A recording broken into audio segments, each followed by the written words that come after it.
Assalamualaikum warahmatullahi wabarakatuh. Perkenalkan, nama saya Kolvi Pojan Sembiring, NIM 6203111109 dari PJKR 4A 2020. Pada kesempatan kali ini, saya akan menjelaskan PowerPoint tentang istilah-istilah terkait dalam strategi pembelajaran. Berikut penjelasannya. Baik, yang pertama saya akan menjelaskan pendekatan pembelajaran.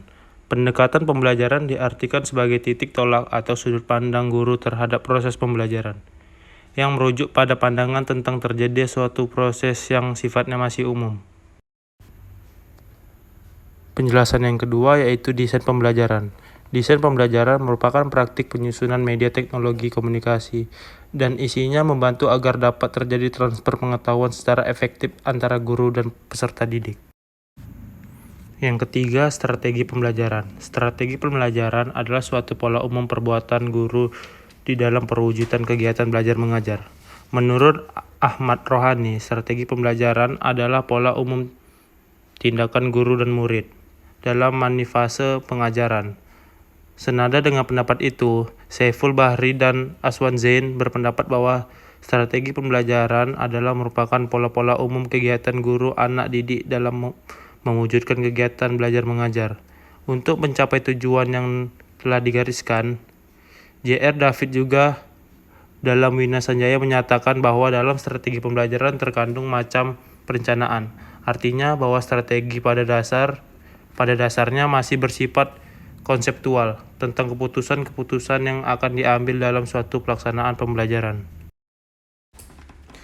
Yang keempat, metode pembelajaran. Metode pembelajaran adalah cara guru memberikan kesempatan pada murid untuk menerima, mengelola, dan menyimpan atau menguasai bahan pelajaran. Metode pembelajaran menekankan pada cara yang digunakan untuk mengimplementasikan rencana yang sudah disusun dalam bentuk kegiatan nyata dan praktis untuk mencapai tujuan pembelajaran. Berikutnya, teknik pembelajaran. Teknik pembelajaran lebih menekankan pada cara guru dalam mengimplementasikan suatu metode secara spesifik. Misalkan, penggunaan metode ceramah pada kelas dengan jumlah siswa yang relatif banyak membutuhkan teknik tersendiri, yang tentunya secara teknik akan berbeda dengan penggunaan metode ceramah pada kelas yang jumlah siswanya terbatas. Demikian pula dengan penggunaan metode diskusi. Perlu digunakan teknik yang berbeda pada kelas yang siswanya tergolong aktif dengan kelas yang siswa tergolong pasif.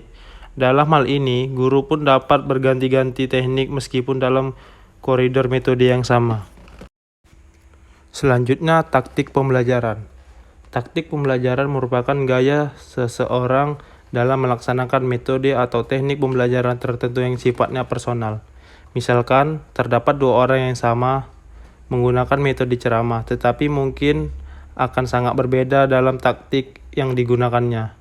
Dalam penyajiannya, yang satu cenderung banyak diselingi dengan humor karena memang dia memiliki sense of humor yang tinggi, sementara yang satunya lagi kurang memiliki sense of humor, tetapi lebih banyak menggunakan alat bantu elektronik karena dia memang sangat menguasai di bidang elektronik itu tersebut. Berikutnya yang terakhir adalah gaya pembelajaran. Gaya pembelajaran merupakan cara yang digunakan setiap individu untuk menyerap informasi dengan mudah. Terdiri dari 4 kombinasi tipe gaya belajar, yaitu aktif dan reflektif, instruktif dan sensorik, visual dan verbal, dan yang terakhir sekuensial dan global. Gaya pembelajaran seseorang dibagi menjadi 3 tipe, yaitu visual, auditory, dan kinestetik. Gaya pembelajaran merupakan kata kunci untuk mengembangkan kinerja dalam pekerjaan, di sekolah, dan di dalam situasi antar pribadi. Ketika Anda menyadari bagaimana Anda dan orang lain menyerap dan mengelola informasi, Anda dapat menjadikannya belajar dan berkomunikasi lebih mudah dengan gaya Anda sendiri.